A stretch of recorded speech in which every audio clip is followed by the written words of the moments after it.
Can you imagine going to another town for a friend's wedding and meeting your end at the hands of a psychopathic Tinder date? Many people have had casual encounters via dating apps, but only very rarely do they end so dramatically. Warriena Wright's case is a truly tragic one. She was a young girl with her whole life ahead of her, who had no idea who she would meet in Australia's town, Surfer's Paradise.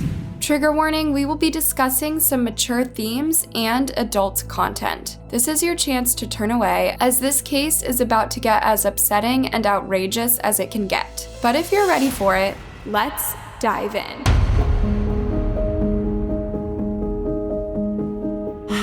Warriena Wright was born in the Philippines to Beth and Warren. Beth was a Seventh-day Adventist church deacon, and Warren was an engineer and a painter. After having 2 daughters, they moved to a tiny town called Porirua, north of Wellington, New Zealand. Warriena grew up with her younger sister, Marieza, who she called Reza. The two were as close as twins. Over time, they became increasingly distant from their parents, and as soon as they could, they moved together in a small Wellington flat and got a cat.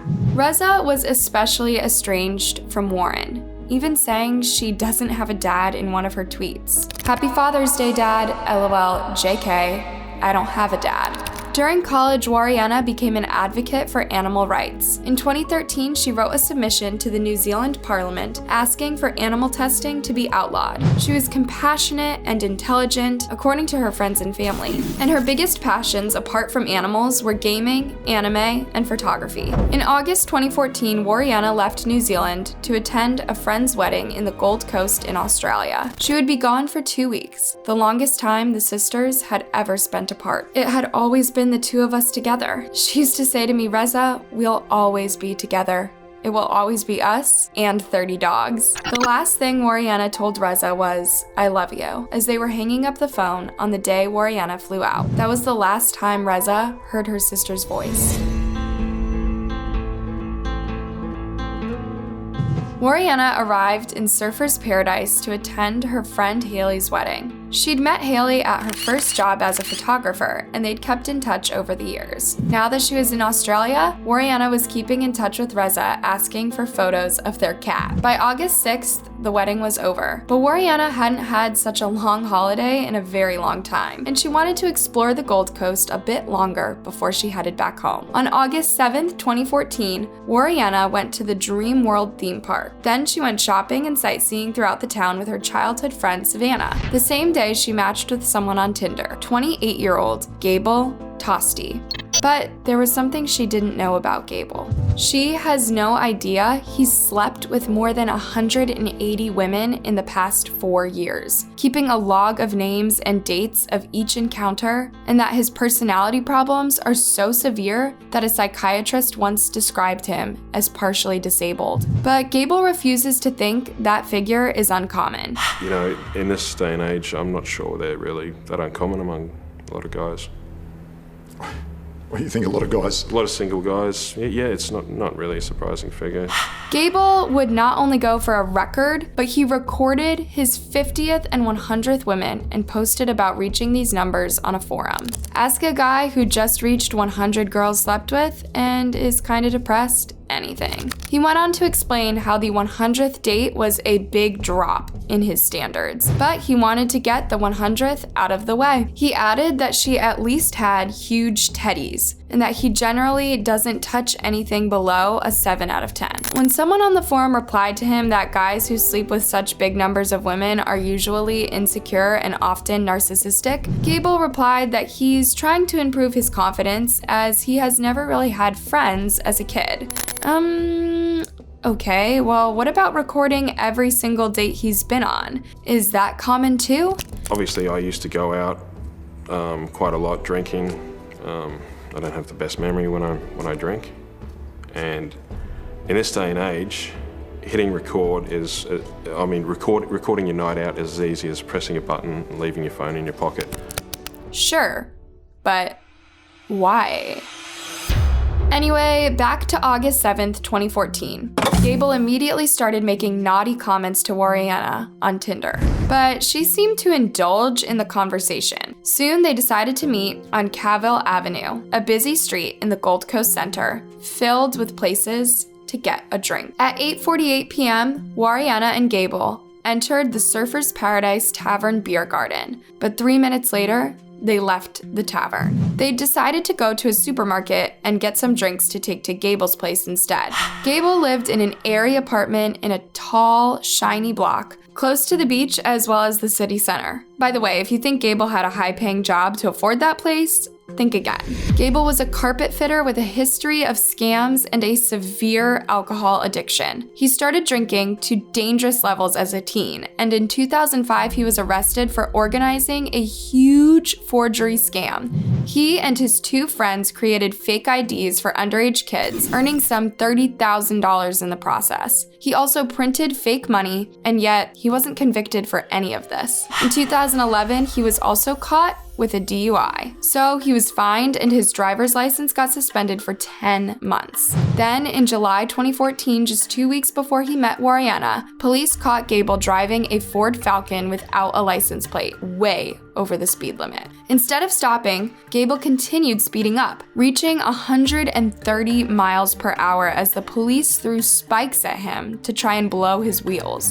Finally, Gable was caught, and he was 4 times above the drink drive limit. In January 2014, Gable got into a fight with the police again, and this was their exchange. All this is being recorded. Recorded, is it? God, you're a dickhead. What are you arresting me for? For being a dickhead? And Gable wasn't just stopped by the police a few times. He was also banned from several nightclubs as he was described as creepy. So drinking was Gable's best friend. Unfortunately, Warriena liked drinking too. Soon after the two got to Gable's place on August 7th, the drinking game started. Perhaps unsurprisingly, Gable recorded their whole night together. Do you want me to walk you back home or? No, come on, no, don't be like that. Just have a good day. So everything's going okay at this stage, and you've offered. At that stage, yeah. You've offered to walk her back home. Yeah, if she was going to go home, if that was what she wanted to do, I would have been all too happy to walk her back home. But there's a reason why Gable wanted to walk Warriena home that early. Warriena had drunk quite a bit and was starting to act a bit strange. Yeah, I mean, at that stage, I noticed she was behaving a little bit quirky, and that's all I thought it was at first. Warriena and Gable hadn't been drinking just the beer they'd bought, but moonshine vodka made in Gable's kitchen. By 1 a.m., Warriena declared herself psycho drunk, and yet Gable kept pouring glasses. Before long, things started heating up between the two, and not just in the fun way. At 1:35 a.m., Warriena started accusing Gable of stealing her phone and threatening him pretty aggressively. I will destroy your jaw. It's not funny. Warriena couldn't find her phone and was convinced Gable had hidden it somewhere as a joke. But no matter what Gable said, she had made her mind up. And about destroying his jaw, well, the 3-hour-long recording Gable took shows multiple instances of her hitting him. She says, "Do you want me to destroy your jaw?" Yeah. So, had she already hit you? At that stage, it was kind of what I understood to be play fighting, but as you'll see throughout the night, it got worse and worse. Gable ended up complaining about Warriena's behavior more and more throughout their night. I'm not sure whether she found it amusing, but it was getting out of hand. She kept hitting me, taunting me, throwing my stuff around, and trashing my apartment. Perhaps it would have been his word against poor Warriena's, but for whatever reason, there's a full recording of their very strange date. Oh!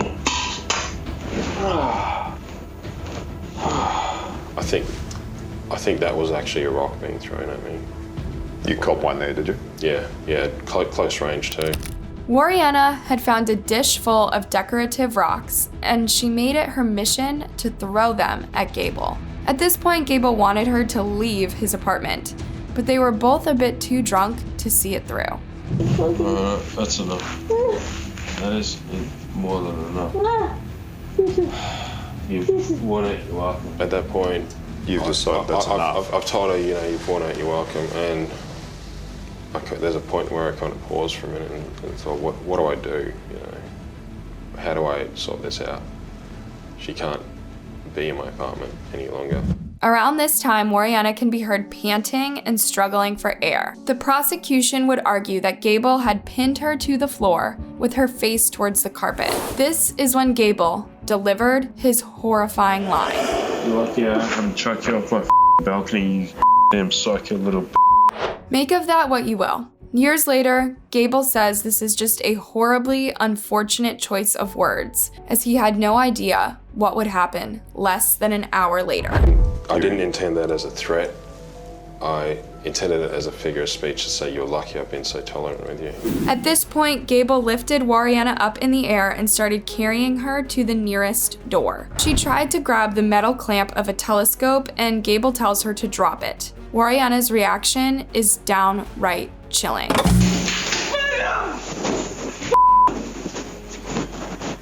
Who the do you think you are? No! Hmm? No! No! No! Trying to kill me, huh? No! Why are you trying to hit me with that? No! Huh? No! No! No! No! This bit of the recording sent shivers down many spines, with even Facebook groups discussing what exactly happened during Warriena's last terrifying moments. Scream does no justice to the sound Right makes. Each no is a primal, stop right now roar that barrels up from her stomach and comes out ragged, edged, throaty. Gable had locked Warriena on his balcony. She was desperate to just go home. But you've been... Perhaps Gable was annoyed beyond self-control at that point. But why didn't he just kick Warriena out of his apartment? Why didn't you just use the front door? Because that's only a question that you can ask in hindsight when you have to desperately get someone away from you and separate the two of you and try and de-escalate an altercation. It doesn't come into the equation that that person is going to climb off a balcony and fall 14 floors to their death. Those were indeed the terrifying moments Warriena lived before her untimely death. Scared that she was a prisoner on Gable's balcony, she tried to climb down to the balcony below and let herself out through the neighbor's apartment. She slipped and fell from the 14th floor and died immediately. Her last horrifying scream can be heard from Gable's phone. Her body was so shattered, it was found almost folded over on itself. Gable might not have thrown Warriena from his balcony, but his actions following her death raised more than a few eyebrows. He didn't call for an ambulance. He certainly didn't call the police. His first action was to call his lawyer, but with no answer, he decided to get dressed and leave the building. As he saw the emergency services reach the front of the building, Gable left through the underground car park. He then walks down to the city center and has a slice of pizza. Yeah, pizza. By the time I ate, I had been wandering around the streets, confused, extremely drunk and in shock, and I needed to clear my head and sober up. It's then that he called his dad. Hello, Dad? I might have a bit of a situation. A week later, the police charged Gable with the murder of Warriena Wright. They argued that although Gable did not push her from his balcony, Warriena was so afraid of him, she was practically forced to escape. What followed was a lengthy, tiresome trial where the jury simply couldn't reach a unanimous verdict. While Gable's words to Warriena and his actions following her death were more than creepy, there were a few other things to take into account. Warriena's blood alcohol reading was 3 times over the legal driving limit at the time of her death. Also, there were clear signs of Warriena attacking Gable on his body. And of course, there was the recording, although creepy. It was exactly the evidence Gable needed in order to be acquitted of murder. If you had actually heard someone give that description, or if Mr. Tost had given evidence without that tape and explained what occurred in that apartment for the hour and 46 minutes before, Would have been unbelievable. it would have been unbelievable. By late 2016, Gable was free, as the recording made it clear Warriena was severely drunk and Gable didn't make her jump. But Warriena's family is beyond devastated. Her mom, Beth, specifically asked the judge not to release Gable's recording to the public, but they did. And soon this created a media frenzy that left Beth and Reza even more hurt. I do not want to remember her like that. Gable's lawyer, Nick Dorr, was also surprised at the craze which stemmed from this case. I've acted for people who kids, I've acted for triple murderers, notorious files, but all of a sudden, this one particular case becomes the moral high ground. And even Warriena's dad, Warren, when he finally agreed to talk to journalists, said, "The media are blowing this case out of proportion. You look at something like Aleppo and 60 families are being killed there every day. Why is this up there?" Gable also complained about the media making him look like a cold-blooded monster who went to get pizza as soon as his date fell from his balcony. He says it's easy to handpick someone's worst social media posts and paint a horrible image around them. Sure, but he must take some responsibility for behaving like that with Warriena, right? You don't just lock someone on your balcony for being drunk. A lot of things I could have changed about that night. Such as? Taking her home earlier, in hindsight. But you don't get hindsight when you've never experienced something like this in your entire life. Gable remains a very debated character in Australia and New Zealand. While he didn't kill Warriena, their whole date was a very creepy one, and his behavior around women is definitely questionable. Warriena's dad, however, advises the police to find the right punishment for Gable. Meanwhile, Warriena's tragic story remains a cautionary tale for online dating users seeking quick, casual Peter Johansson, a psychologist who analyzed Warriena's case, said to override lust and just go through their Facebook page, hold a Skype date first, and plan an hour-long initial meeting. No one deserves to go through what Warriena did on her last night. All her family can do now is remember her as the bright, caring person she was, and seek closure in the fact that this story will inspire others to stay safe. And that is the truly tragic story of Warriena Wright. Thank you for tuning in to another episode of Anna Solves. Hey, don't be shy, give this video a like and subscribe. And if you can take it, why not check out the other disturbing cases? Have a good night, stay safe, and take care of each other. It's scary out there.